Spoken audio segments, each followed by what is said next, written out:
before the Bible, there was the Bhagavad Gita. Man does not live by breath alone. And then the Bible came along and said man does not live by bread alone. So these ideas are universal and have been around for a long time. And it's just a matter of putting them all together. All the pieces of the puzzle that you need to create something like this are there. You just have to know where to find them. Welcome to the Culture Club, conversations on gym culture and the future of physical fitness. Michael. Harley, you there? Yeah, welcome to the Culture Club. Why, thank you, and I welcome you to the Culture Club as well. And so far we're a small club, but a growing club, and we want to see that go exponential here in the next couple of weeks, don't we? We do indeed. And that is something that we're going to unpack in today's conversation, because what we hope to offer people is really sort of a template for honing in on their values in order to build a stronger culture. Particularly, we're talking about fitness professionals and gym owners.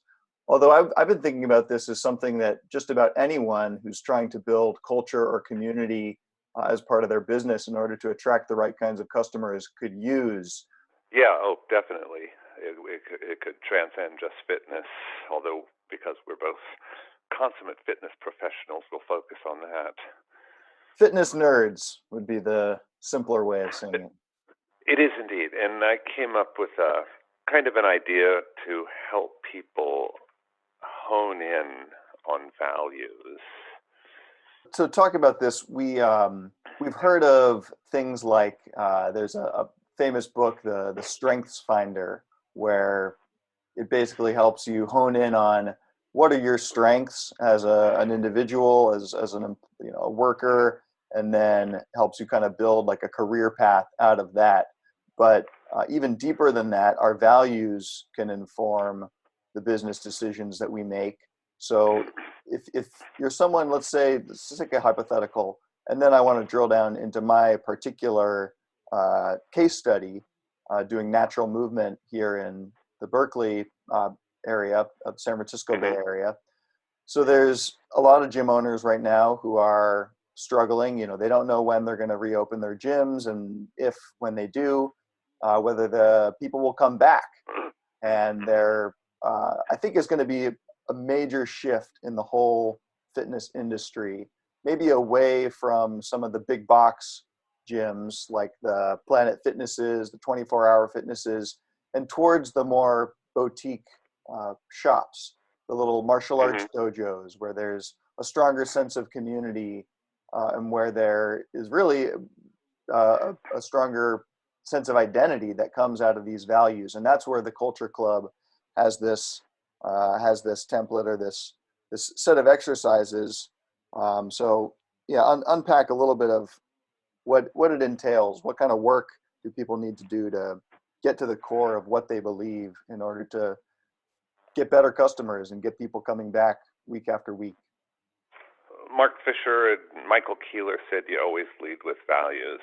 And people's tendency when they think of values is, like I value my car, or I value my my set of Russian nesting dolls. But there are core values. And to me, you could put these in a Venn diagram. So in one circle, you would have morality. And morality is not religious in any sense, but it's comprised of love and compassion and a sense of responsibility. And then in another circle, you could have courage. And it's not just external courage, but internal courage, your ability to face your fears and questions about yourself, as well as to stand up to outside input. And in the third circle, you would have integrity, which is standing by your convictions. And all three of those can be standalones, but they tend to function together. And what I came up with is if you make that little Venn diagram with morality, courage, and integrity in the outside circles, what you get in the inside circle is strength. Chip Conrad defines strength as ability, and the ability to deal with not only a physical challenge, but also emotional challenges and mental challenges and things of that nature. And this would kind of define what I call core values. And obviously, there's lots of subheadings that could go under any one of those three things. But if you took your core values, you would have the strength of your convictions, and that would include a moral code. And like I said, it's not religious in any sense. A code of courage and a code of integrity, and you put all those together, you'll have a pretty strong basis for core values. I've got a book here on my shelf that I'm pulling off. It's in French, and I haven't read it because I don't read French, but this is a little piece of history, fitness memorabilia, Le Code de la Force by Georges Hebert. And he speaks of a very similar trifecta of strength, being moral strength, virility, and then physical strength. So what most people think of as just the physical strength, they stop there without really probing these deeper layers. The people that I've spoken with so far in this cultural experiment that we're running have been largely from a martial arts background, where it seems like these other components are integrated with the concept of physical strength and ability.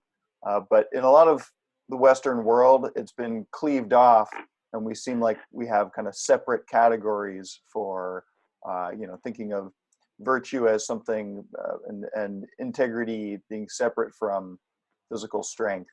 How did you, just out of curiosity, how did you come to link these two things? Because it's not necessarily intuitive that outside of the sort of the cliches of the courage of your convictions or the strength of your convictions.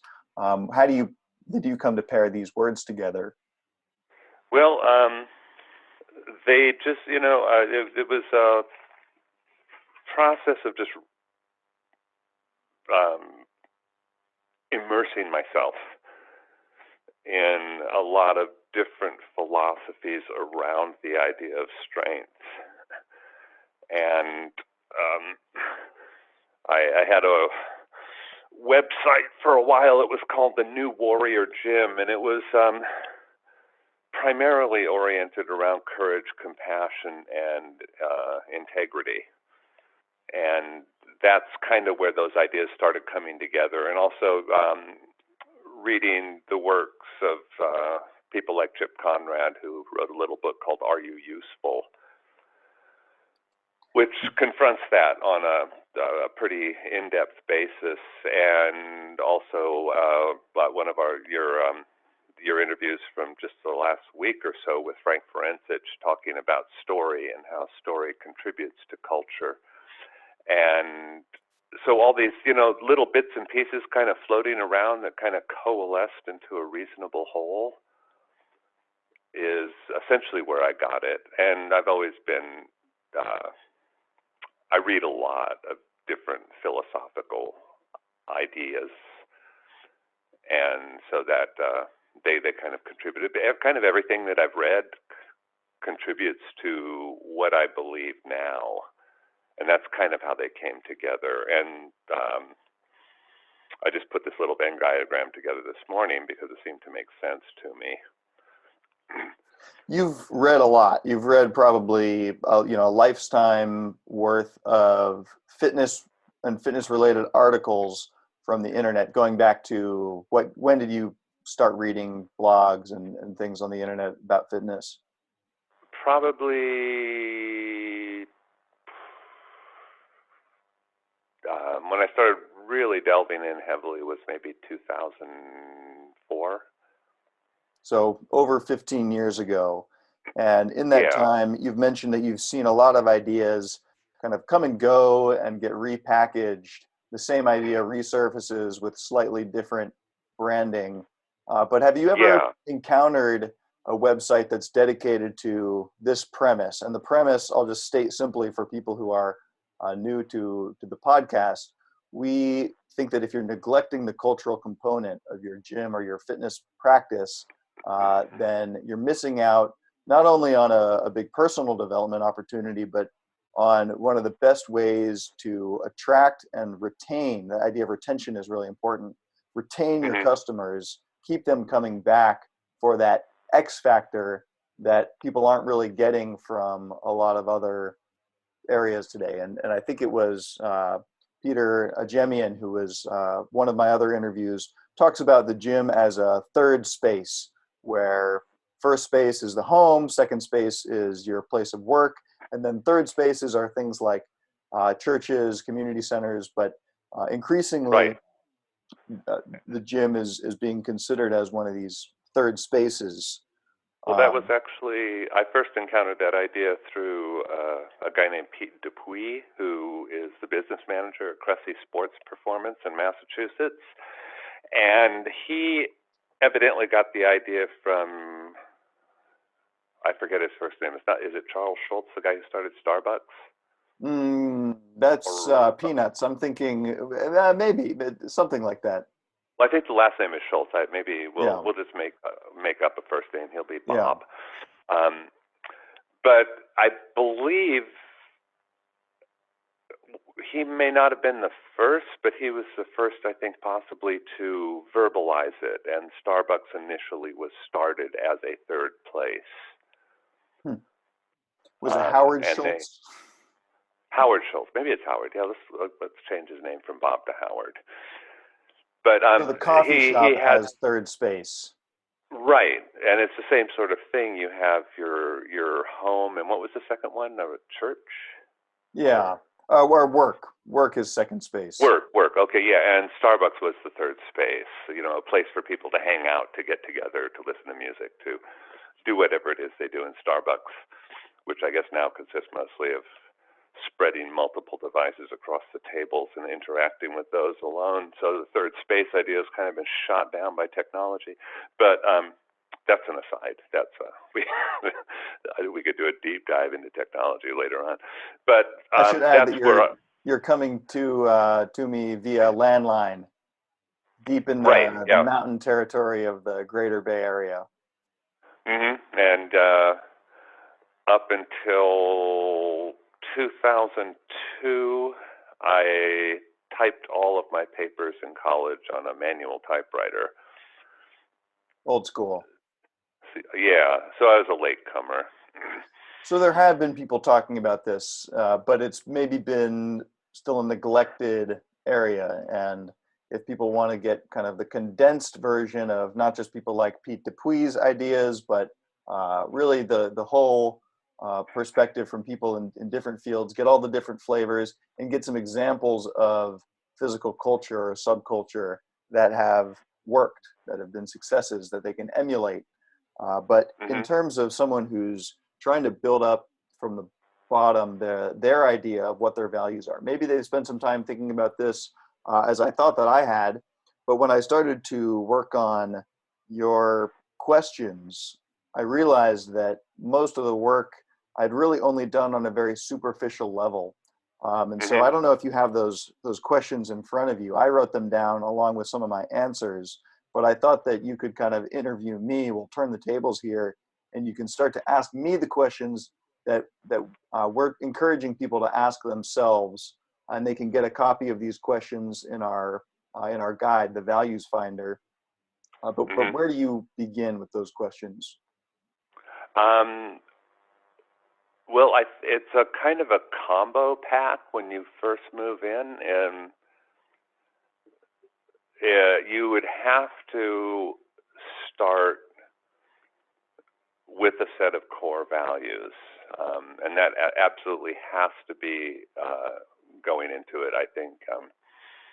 But then you have to know why those core values translate and how they translate into building a community. So, I mean, if you were to say, take a set of core values and then um, use that to inform why you are doing what you're doing, where would you go with that? So maybe we could start just with that question of what are my values? Hmm.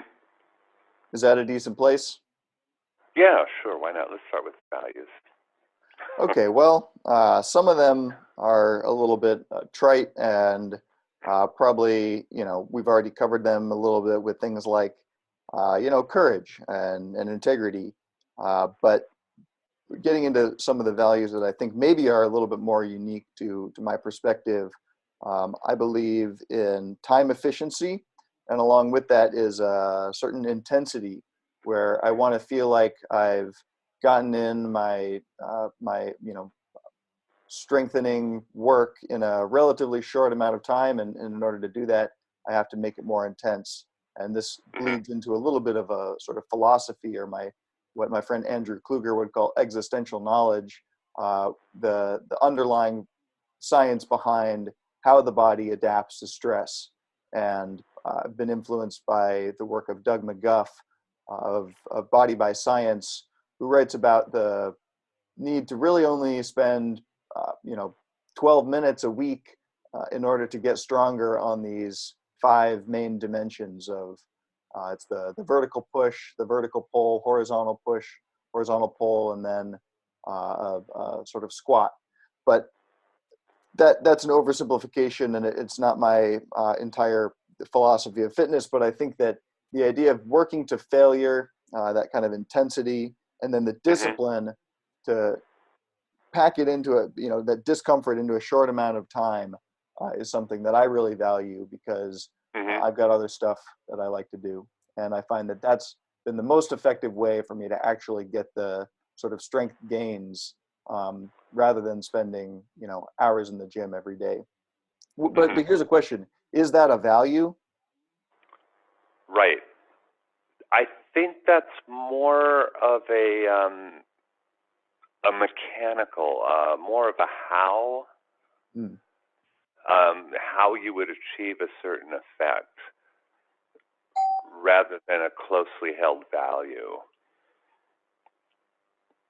I Okay. mean, if you were to expand out from the Venn diagram out into, say, the realm of courage, perhaps exercising in that way could give you the strength you would need to respond in a courageous manner to external force or an internal force.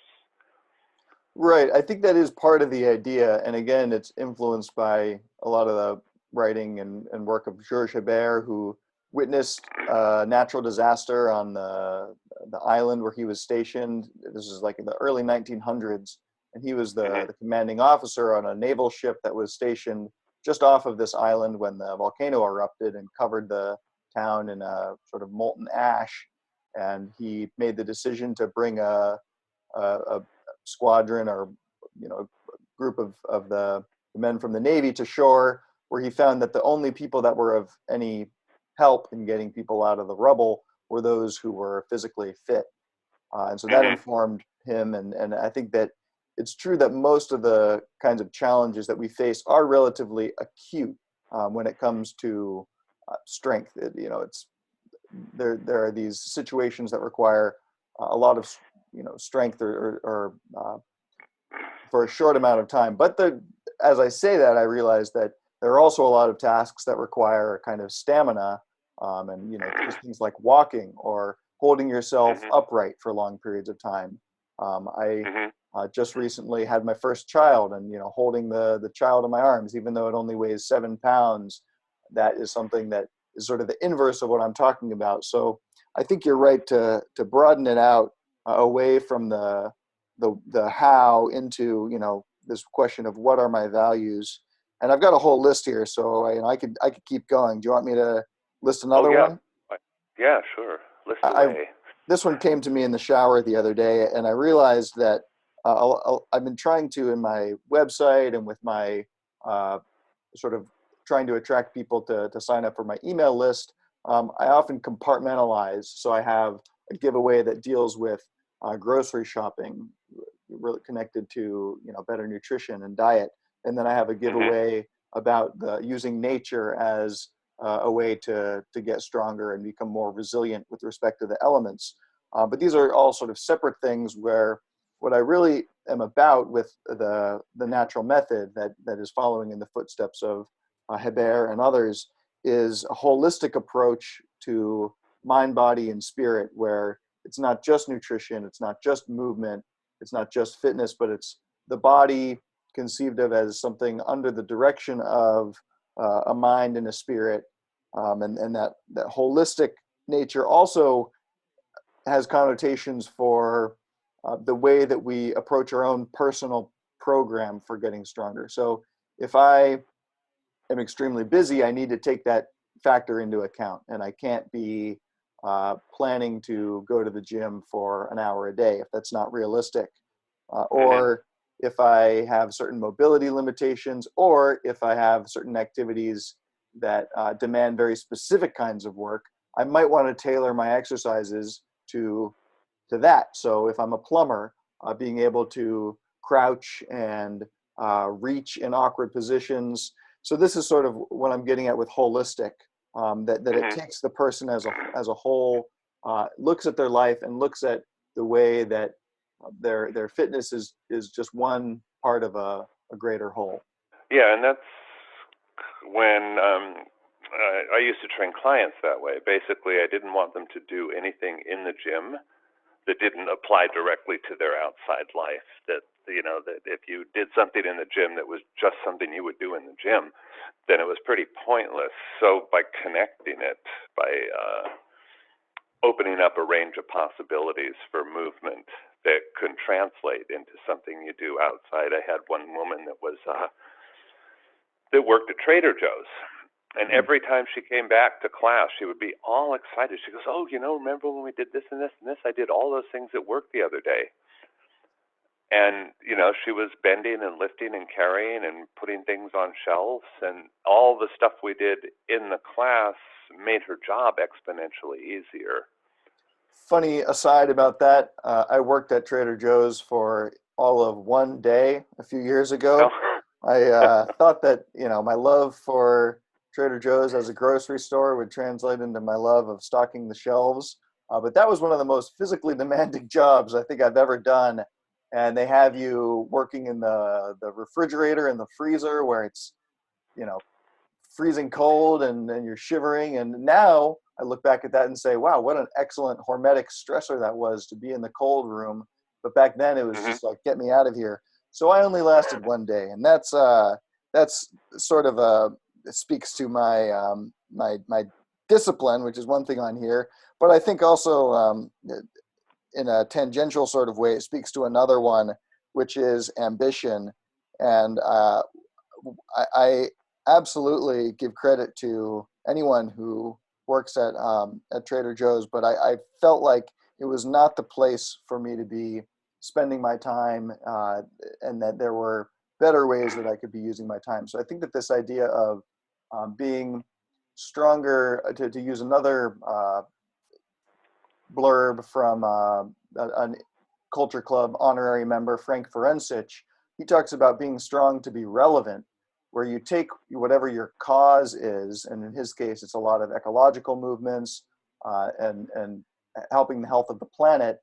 Um, Keeping that in mind as one of the reasons for doing what you're doing. And I think that my ambition is translated into this realm of becoming a better mariner, a better sailor, being able hmm to kind of competently execute the moves on a sailboat, which sometimes are not only very sort of technical and need to be done in a certain way, but under very adverse conditions.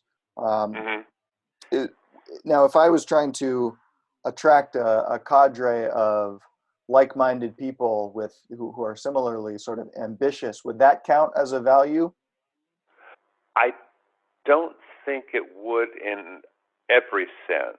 I mean, when you were talking about the sailing and becoming a better mariner, if you wanted to make that into a value, you would have to explore how and why your current pursuit is going to contribute or be of service to a community. So, is your wanting to become a better sailor so that you can help other people perhaps become better sailors, or so that you can help people that might have need of that type of knowledge. And usually, to me, it seems like, from what I've read, knowledge of the sea and the threats that the sea can impose on a sailor, and your ability to deal with those threats, and your ability to deal with the stresses that come from being a sailor, especially like, say, a solo sailor going around the world, or even just on a trip down the coast, those would translate into values. Okay, now we're getting somewhere. I think that uncovers one of the missing pieces for me in doing this exercise. So the ambition still is sort of a means to a greater end, to a greater value. And I think Mm-hmm. of two things. One is this long-standing desire for an almost utopian level of freedom. And my Uh-huh. foray into sailing was initiated by my involvement in a movement called seasteading, which is a portmanteau for homesteading the high seas. And you can look it up. It's in the dictionary now, I believe.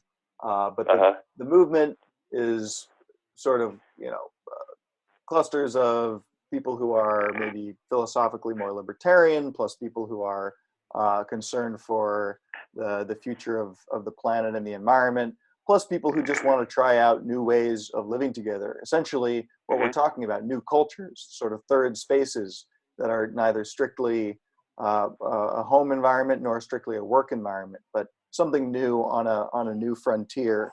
But then when you were Mm-hmm. talking about the knowledge of the sea and being able to maintain composure under those conditions, it made me think of the term that Hebert uses, which is an even keel, and the ability to be calm under pressure when things are going wrong, maybe when multiple things are going wrong.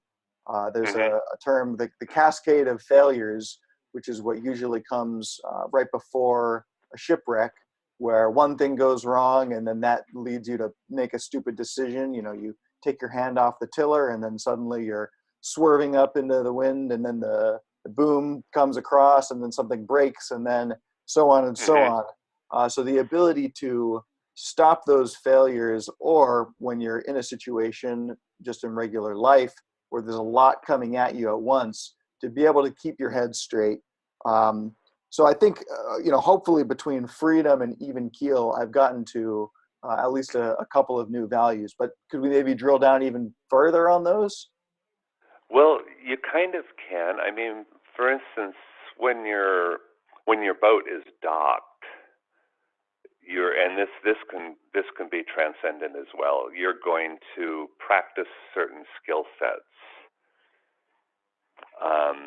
and drill those skill sets into your subconscious, so that they are no longer, so that cascade of failures, if it's and when it starts to occur, you will have a set of skills that allow you to deal with it, and hopefully stop it before it gets too bad. And that's like one of my favorite series of movies is the Jason Bourne movies. And there's one scene where he's sleeping on a park bench and the police come and they're asking him questions in German. And initially he claims he doesn't speak German, but then all of a sudden he starts to speak German.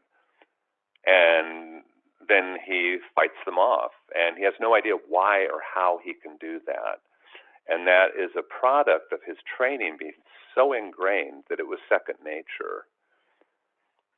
And the sequence of events you go through, even to do something as simple as turn a boat around, have to be drilled into you in such a way that they're second nature when the need arises to do that. So the reason that becomes transcendent is then because those skills are now directly applicable to everything you do on the boat.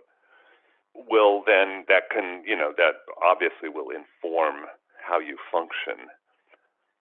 I think there's even a gym no, it's not a gym, it's a website called Form is Function.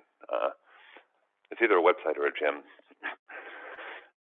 I think it's a guy named Eric Kenyon in Nevada City. His gym is called Form is Function. And And Chip Conrad also talks about that. I talk a lot about Chip Conrad because he talks about all this stuff. Chip He Conrad talked of about, Body Tribe in Sacramento, by the way, who will yeah, hopefully be an upcoming member of the Culture Club and interviewee on the show. hopefully this So week.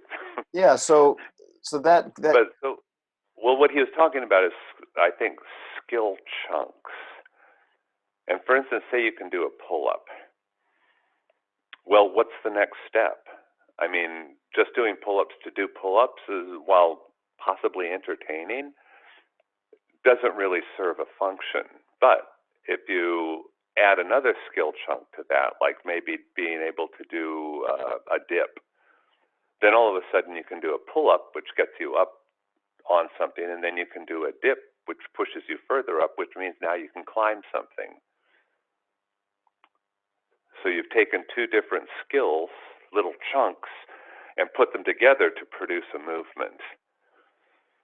I like this, and it makes me think of the MoveNet progression from unconscious incompetence to unconscious competence, where you go through these 4 stages, beginning with you don't know how to do it and you don't even know that you don't know how to do it. So it's an unconscious incompetence. Then someone tells you, no, this is how you do it. Now you have a conscious incompetence. You know that you don't know how to do it. Next up is the the conscious.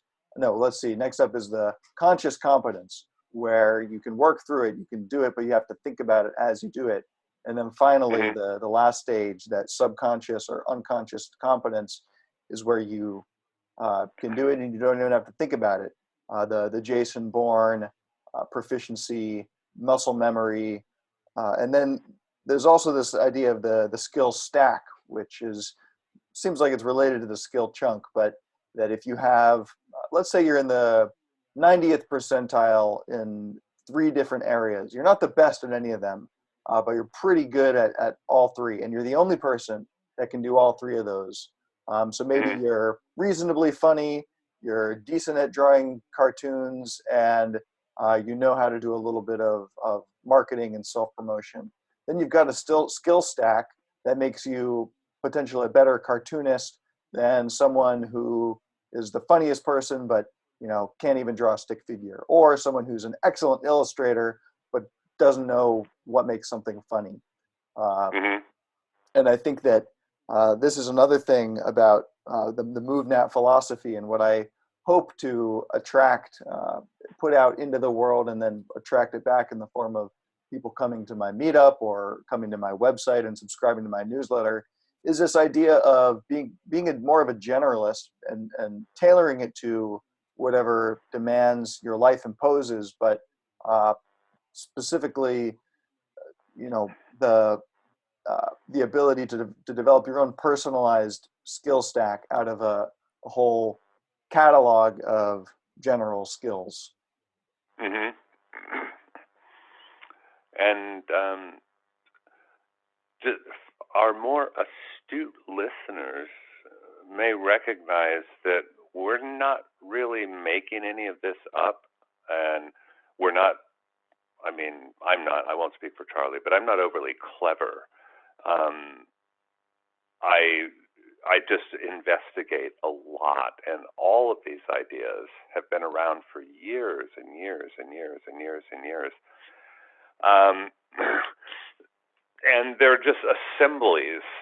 George Hebert's work was probably an assembly of ideas that he accumulated from multiple sources. The whole idea of physical culture, which is kind of what we're talking about, is that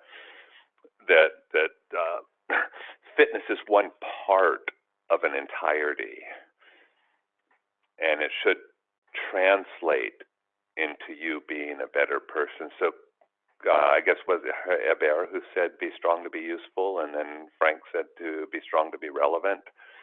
Before the Bible, there was a Bhagavad Gita. Man does not live by breath alone. And then the Bible came along and said, man does not live by bread alone. So these ideas are universal and have been around for a long time. And it's just a matter of putting them all together. All the pieces of the puzzle that you need to create something like this are there. You just have to know where to find them. Hey, if you're not thinking about the cultural component of your gym or personal training practice, you are missing out on one of the best opportunities to find your ideal customer. In addition to getting weekly links of the best fitness-related content from around the web, you'll also get access to our exclusive library of full interviews. And if that's not enough, we're giving away a free workbook to help you attract the perfect customer by figuring out why you do what you do. Join the Culture Club today and get started on your mission. At one point I had this idea for a walking tour of Berkeley where I would stop at all of the fruit trees and wild seasonal fruit. Then I learned that you're not allowed to pick fruit that is on other people's property.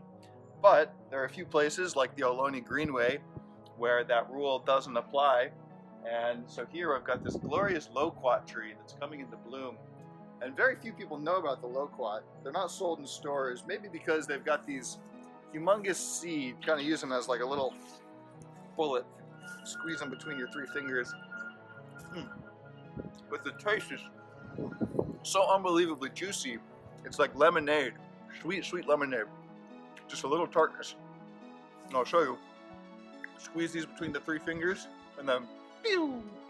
What you get with a tall loquat tree like this is also an opportunity for a movement snack, practicing jumps to reach the juiciest fruit out of reach. So the technique here is a big arm swing, and you can think of the word arugula, where the first jump is arms go back for the, then we swing them forward. Ooh, that's the big one, generating momentum while we push off the ground simultaneously. And then on the landing, actually in this case it's for the reaching and grabbing, it's a little gala. So, arugula, arugula. There we go. So I got a nice cluster. Some of these are a little green, not quite ready yet, but these ones are so juicy. Just rub off the little fuzz, little peach fuzz, and watch out for the seeds. And stay tuned for a potential walking tour. Get your fresh fruit, get your movement snack, a natural method.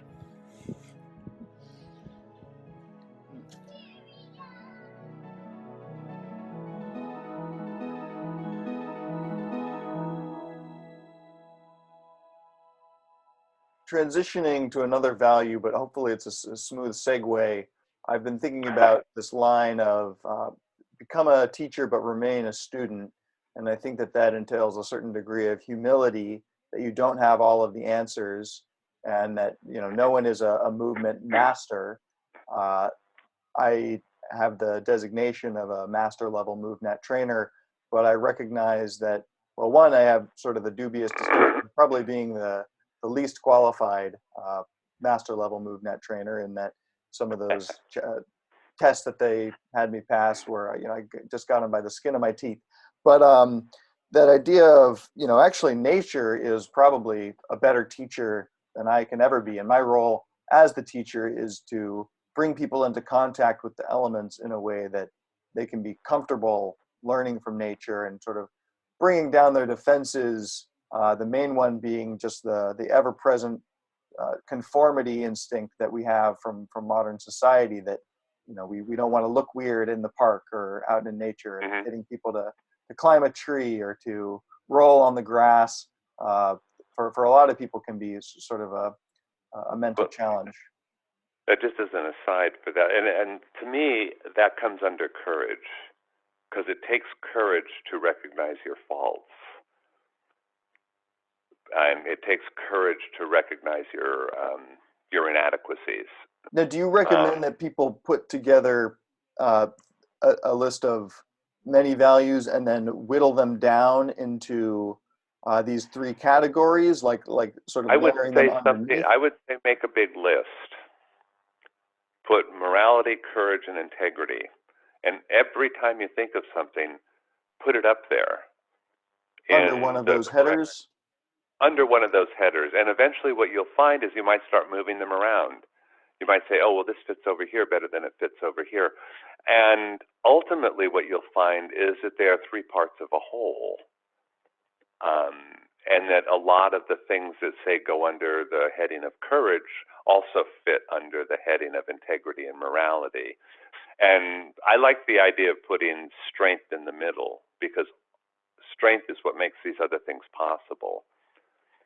And as far as this goes over to rolling around in the park, I had a conversation with Chip at one point, and we were talking about getting older, and I told him, well, you know what's really great about getting older is like when you're, say, 25 to, say, upwards of 40, if you do weird shit outside, you're going to be viewed as either dangerous or crazy, or both.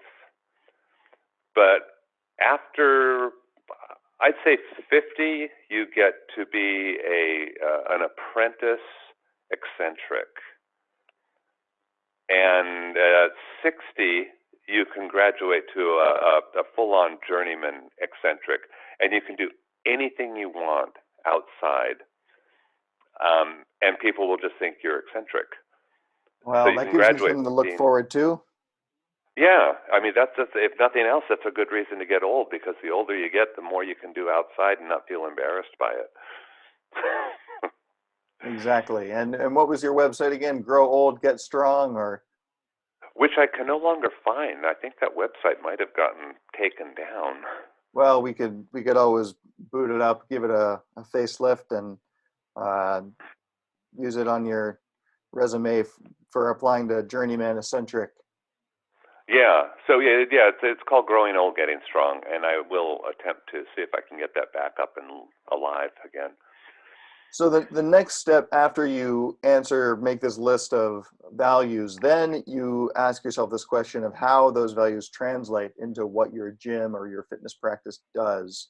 Mm-hmm. And I guess, again, to segue from the last topic where I'm, introducing people to the elements in a way that gets them slightly out of their comfort zone, that is taking the value of courage, a holistic approach that uses nature.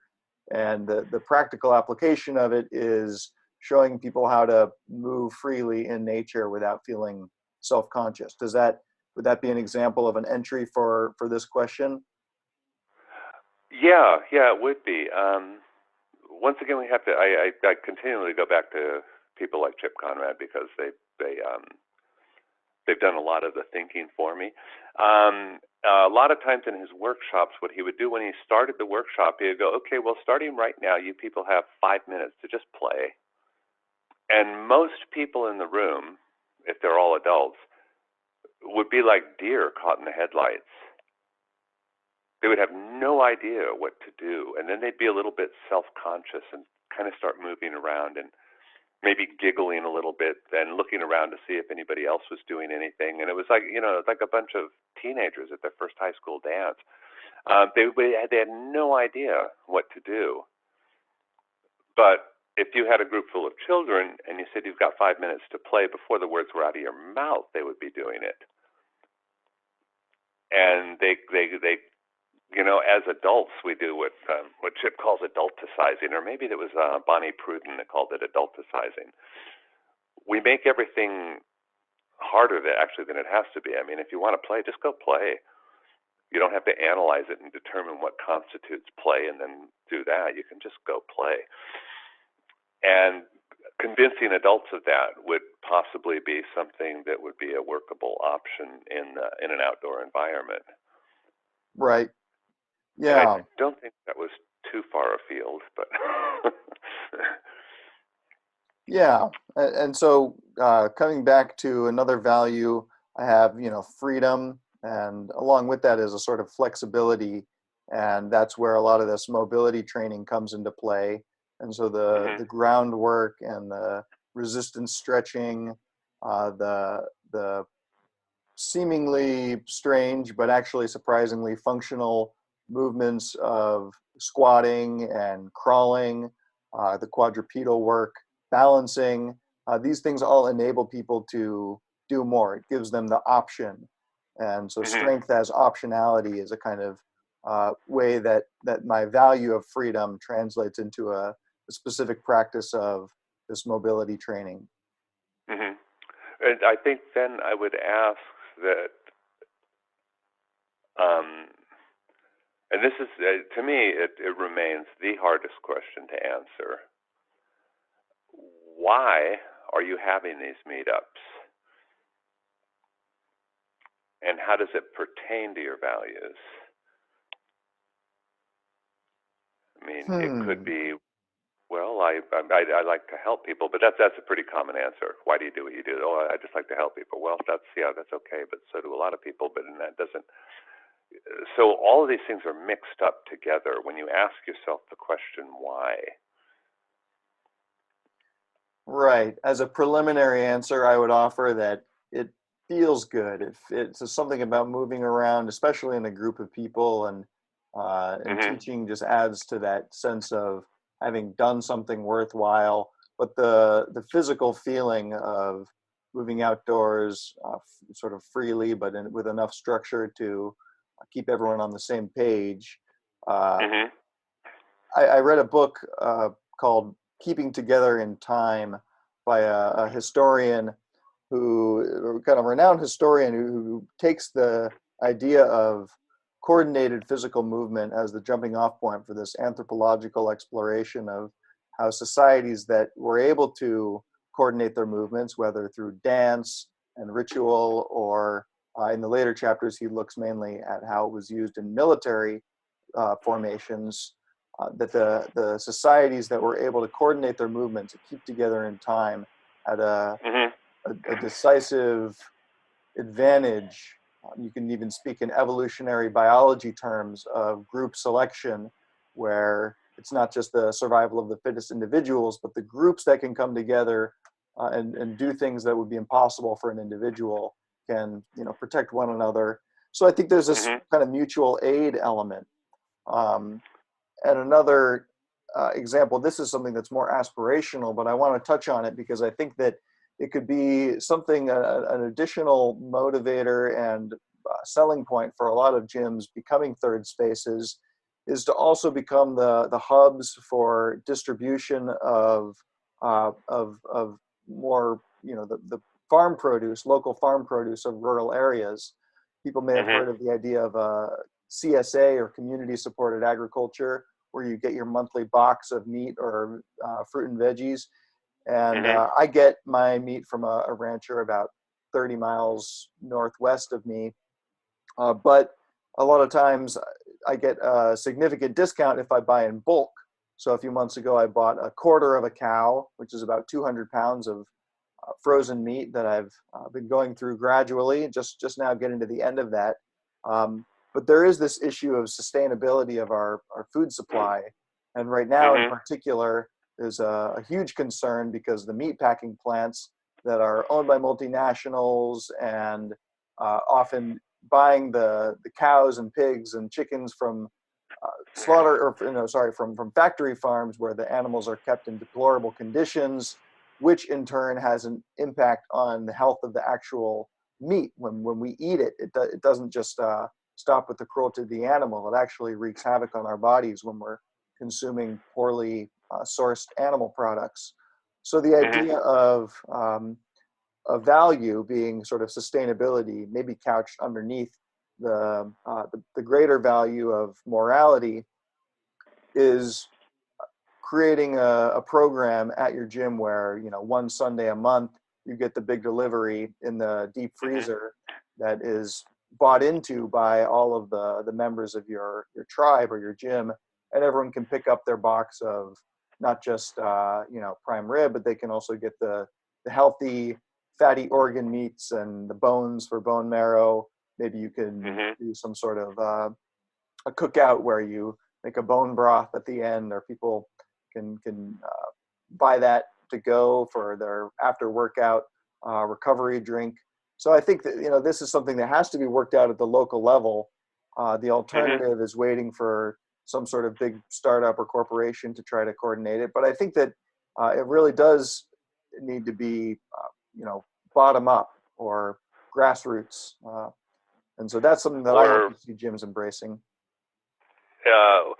Not on a large scale, and that once again would be if you approach your business from the standpoint of a service, and not just a, like changing the oil in your car type of service, but a service to the community, where you open your gym doors because you understand that you have a responsibility not only to the people that use your gym, but also to the community generally, and to the the immediate surroundings, where you are, where you live, and understanding how what you do can either positively or negatively affect the world around you, can begin the process of starting what would be called a value-oriented gym. Okay. Can we move on to another? Actually, I've got a whole value that I didn't talk about, and I'm not sure how it necessarily would translate into what I do specifically, but maybe you can help me unpack that. Okay, let's go to the next one then. Okay, so balance. And balance is subsumed under, I'm going to put that under integrity, because I think that when things get out of whack, it tends to kind of break down the integral whole. And then I want to even put another value underneath balance, which is sobriety. And I like this juxtaposition of the word sober with inebriation. So you can still be inebriated while being entirely sober, at least from a sort of substance point of view. And we hear a lot about endorphins, the runner's high, and in my research, it sounds like there's another endogenous hormone where endorphins are the body's own painkiller, the morphine supply that we produce naturally. We also have a whole endocannabinoid system. We produce all of the chemicals that make us feel good naturally, and that we seek external stimulus to promote. And exercise is one way to activate, for example, the endocannabinoid system, and it does give us, a more balanced level of serotonin and some of these other neurotransmitters. So that idea of kind of, being a place where people, we all to some degree or another suffer from addiction, even if it's just in the form of immediate gratification when we reach for the junk food, or when we indulge in our short-term instinct as opposed to what we know is sort of in our better long-term interest.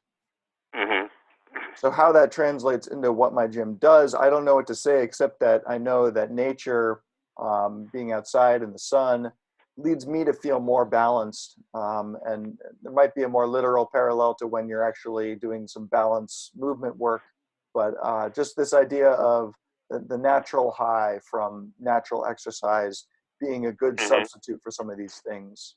And I do remember that when I first started doing MoveNat some 8, 9, 10 years ago, it was always on Saturday mornings. And so if I knew that I had to do MoveNat at 9:30 a.m. on Saturday morning, that was going to affect the decisions that I made on Friday night. If I was going out to a bar, maybe that last beer at the end of the night, I could say, I'm going to hold off on that because I want to feel sharp tomorrow. Well, yeah, I don't. That's a kind of a hard thing, yeah, because there is an element of addiction. I mean, people can get addicted to exercise, get addicted to diet, they can get addicted to all these different things. There was a French poet named Baudelaire who wrote a poem called "Get Drunk," and it Was he wasn't the one that said there's more philosophy in a bottle of wine than all the books in all the world? He may very well have been. That was either him or Oscar Wilde. Sounds like an Oscar Wilde thing. But the poem "Get Drunk" was not about drinking. It was about embracing life, the life around you, embracing the natural world. He didn't actually mention the natural world, but it was more about just deeply investing yourself in life and living a life worth living, and getting drunk on the feeling of just having diving completely right into the ocean that is life. And using it for inspiration and using it for motivation and using it for all these things. And I think that's anybody that lives a really, truly vital life knows the feeling of what it's like to be completely involved in what you're doing right then and there. And it's very much like getting high. Mm-hmm. Or getting into a flow state where you have just the right Yeah. level of challenge, not too difficult, but also not too easy. And that stimulates all the right parts. So we could go on. We could continue to sort of list out the actions or the concrete ways that our values translate into what your gym does. But there are still more questions on the list, and I want to get through to some of these. The next one that I have on my list is, who are the people in your life and why are they there? Unpack that a little bit. I think in a general sense, the people in your life are people that share your opinions, people that share those things that you value, whether it be political beliefs or religious beliefs. I cannot picture, for instance, say, if you're going to use a left-right dichotomy, extremely left-wing person seeking out an extremely right-wing person and making them an intimate part of their life. It may happen, but generally it doesn't. I mean, the people, the things you read, the people that populate your life, almost everything in your life is there because it represents a comfort level. You're comfortable with people who think this way or read these books or listen to this music or have this particular set of beliefs, and you put them in your life and then exclude others. I think that covers it. It's just like, the people in your life are the people that you have gravitated towards because of a mutually held set of values or opinions, which is kind of what you're going to be doing when you begin to investigate why your gym matters, how your values influence your behavior, and how that translates into the people that you associate with. What's interesting here is a few things that come to mind. I've lived in the Bay Area, which is kind of a melting pot, very eclectic, and on my list of people in my life, I have my immediate family, the people that I didn't choose, my mom, my dad, my sister. Then I have my immediate family that I did choose, my wife, now my growing family that includes a 1-week-old daughter, and then I have some of my oldest friends, one of whom I've been friends with since I was 1 year old, and who my mom and his mom decided to trade off taking care of us. So that was another one that wasn't necessarily selected on the basis of values. But then there is a whole other list of people who I would say you're right, that they do tend to cluster around kind of my values. But then there are people like my old impromptu sailing instructor, Daryl, who just had a boat on my dock, and we aligned on the need to get boats out of their slips more often, because most of the boats on our dock never leave their slips, and it just seemed like a shame. So we would egg each other on, and in doing so, I learned how to sail, and we kind of built our friendship around that. And then there's we've been speaking of Chip Conrad. I have another Chip Fernandez, who co-runs and co-leads the MoveNet weekly meetup group here in Berkeley, and he's in my life because we both find this weekly routine to feel good, and we want to introduce more people to it.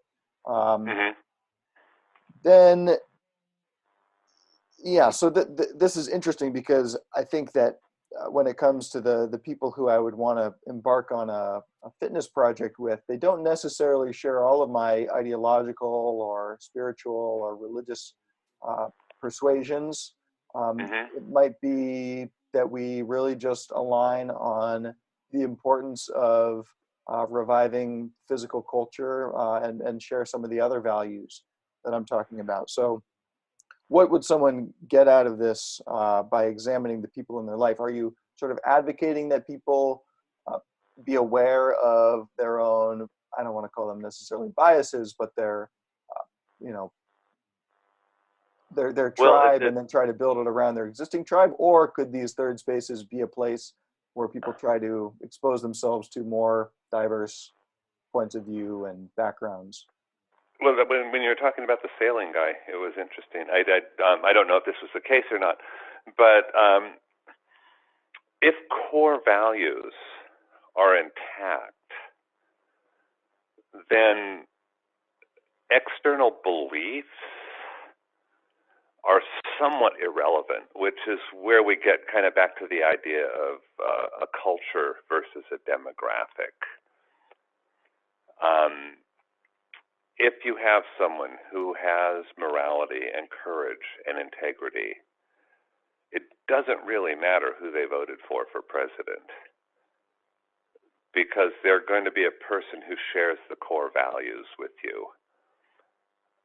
And it's kind of like, if you were to say from a demographic sense, oh, I don't want these people, I just want these people. And so you'll go after those people, even if they don't share core values, which is going to, in my opinion, set you up for failure.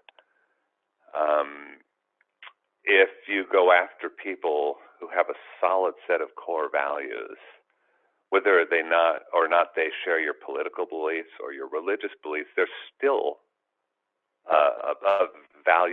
could be a valuable part of the culture that you're creating.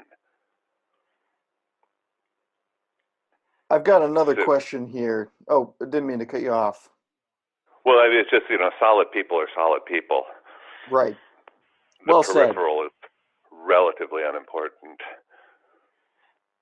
Yeah, and in line with this, there was actually a question that came before any of these that we didn't get to, which was, if you could start your gym with any person, fictional or otherwise, living or dead, who would that person be? And I was curious why you asked that up front. Let me see if I can think back as to exactly why I asked that up front. Say it again. Say the question again. If you could start your gym with any person, basically, who would you partner with? Okay, well, I asked that up front because the person you pick to be a partner is going to be someone with whom you share values and commonality. So, my understanding is that in a tribal environment or a smaller groups of people would all have a common purpose. And that common purpose would be the betterment of everybody in the group. Right on. So if you were to, say, pick a person who is all about money, that's all they wanted to do, that's all they wanted to deal with, that might not be a good fit. I mean, they might be really good at it, but it might not be somebody that you could spend a long-term partnership with. So it makes I think that's why I put it in there. Got it. Okay. And I want to take us to the last question on the list to wrap things up, which is, how does my gym contribute to my community? I answered for this one, thinking back to my hypothetical or my dream of the gym as third space, community center, place, hub for nutritious food and educational resources around that. It would actually be a source of food for my family and for the people around me to be able to access it at an affordable rate, where you go to the store and it can be $8 or $9 a pound, excuse me, for a pound of grass-fed meat, whereas you buy it directly from the rancher in bulk, it's more like $3.50 to $4 a pound. I also wrote that it can serve as a recovery and restoration center for drained modern humans, people who are running the rat race. Give them a anchor point to experience sort of a respite from that world of constant distraction and running around. That was as far as I got, but I know that I have more work to do here in answering what does it contribute to my community. Well, there was a guy that I worked with in Los Angeles at a CrossFit gym in Monrovia, California, and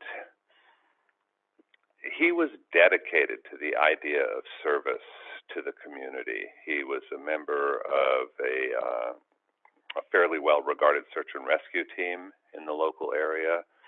He worked on trail restoration in the mountains that were just north of where he lived. And he offered a lot to the community generally. He trained high school athletes, and sometimes he would do it for relatively inexpensive so they would have access to high quality training. And he was always putting himself out as someone who wanted to be of service. And it's that kind of thing. It's not, a lot of times people will say they have a really strong community, but their really strong community will only consist of the members of their gym.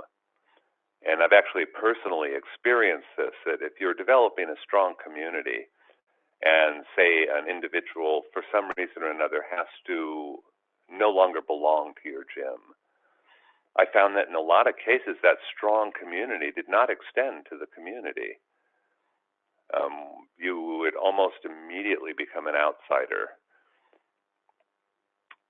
And rather than that, if it truly was trying to build a strong community, and it's very, I kind of have a bit of a sour taste for what people call communities, like Facebook communities. Well, we have people from all over the world. Well, no, you kind of don't. It's not a community. To me, a community is somebody I can walk out my front door, walk 2 blocks, and talk to. And we have a common interest in making the community itself, the surroundings, a stronger place. Literally and figuratively. Literally and figuratively, exactly. You should be able to have a community full of people that you can rely on in a very immediate sense. Not somebody you can, go on Facebook and type out how horrible your day at work was. That's bullshit. But somebody that you can go to, that you can rely on, is someone that knows they can rely on you and that is within walking distance. And that's the kind of community I'm talking about, and being of service to that community, not just the people who belong to your gym. Yeah, I think, sorry to interrupt again, but I think that this gets to the heart of a big reason why, for me, why we're doing this project, and why right now it's especially important, is people have been deprived of human contact, community contact. And when we think about getting back to quote unquote normal, there are a lot of different ways we could approach that.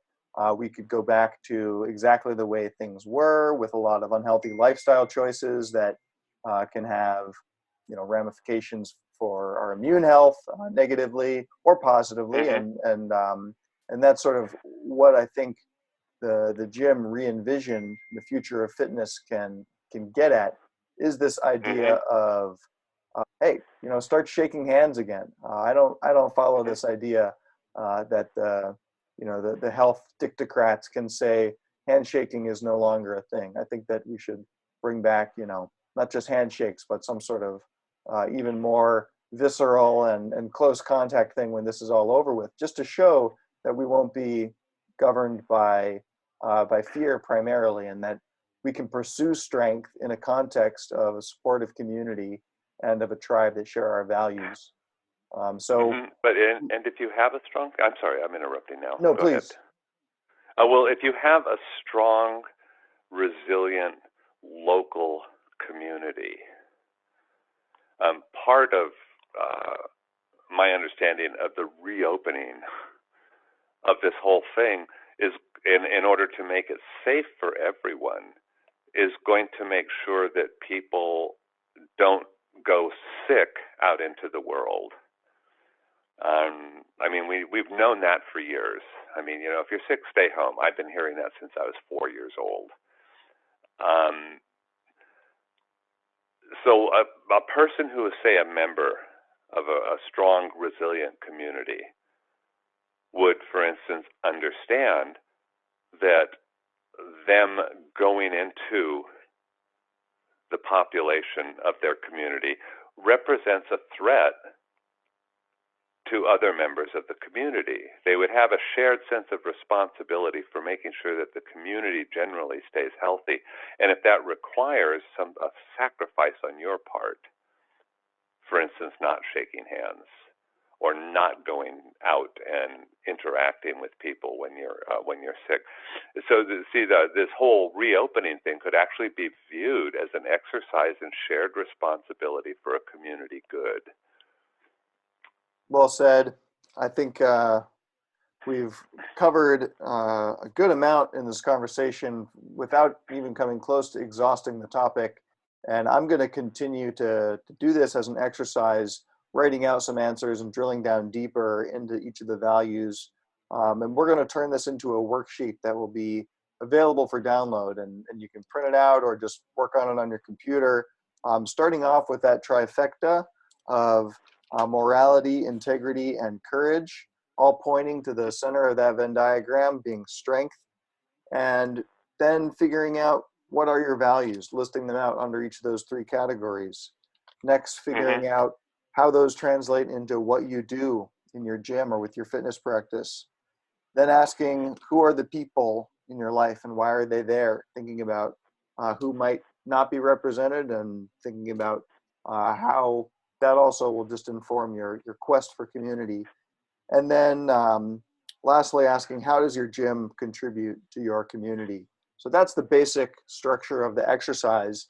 And this might take you 20 minutes, it might take you 6 hours, and whatever time you invest, it's likely to have a magnifying effect or sort of an extreme return on investment for people who are. Go ahead. As regards the time frame, it might take you 10 minutes, it might take you 6 hours. If you're doing it right, it'll take you the rest of your life. Yeah, but having something written down that you can refer to, getting it from out of your head and on paper is a great first step, and it'll keep the questions in your mind. So check that out. Check out the values finder and start to drill down so that you can start to build a culture, a really unique culture that will, as Michael says, that will trump demographics, or where demographics fail, the culture will prevail. It'll keep people coming back, knocking down your door to buy what you're offering, and hopefully to enrich your life in some way as they start to enrich theirs through fitness and community. That's a lot that we've covered, Michael, but do you have anything to add in here at the end? No, I think we've covered it. Well, it's been very helpful, and I'm feeling like I've got a clearer picture of what I want to build, and if the aggregate, people in the aggregate start to make more decisions based on an enlightened framework like this, then the sum of our individual actions can be greater than the whole. So I say, let 1,000 fitness subcultures bloom, and I look forward to continuing to explore these themes with all of the pioneers, the standing on the shoulders of giants, those who have gone before us. So stay tuned to our upcoming interviews. We've got, it seems like Chip Conrad is slated to be on the show soon.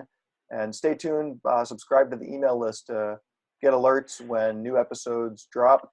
And we'll also be sending out some weekly links of the best fitness and fitness industry related links from around the web. So Michael, thanks for taking the time to walk me through this exercise. Well, thanks for taking the time to listen. Hey, if you're not thinking about the cultural component of your gym or personal training practice, you are missing out on one of the best opportunities to find your ideal customer. In addition to getting weekly links of the best fitness-related content from around the web, you'll also get access to our exclusive library of full interviews. And if that's not enough, we're giving away a free workbook to help you attract the perfect customer by figuring out why you do what you do. Join the Culture Club today and get started on your mission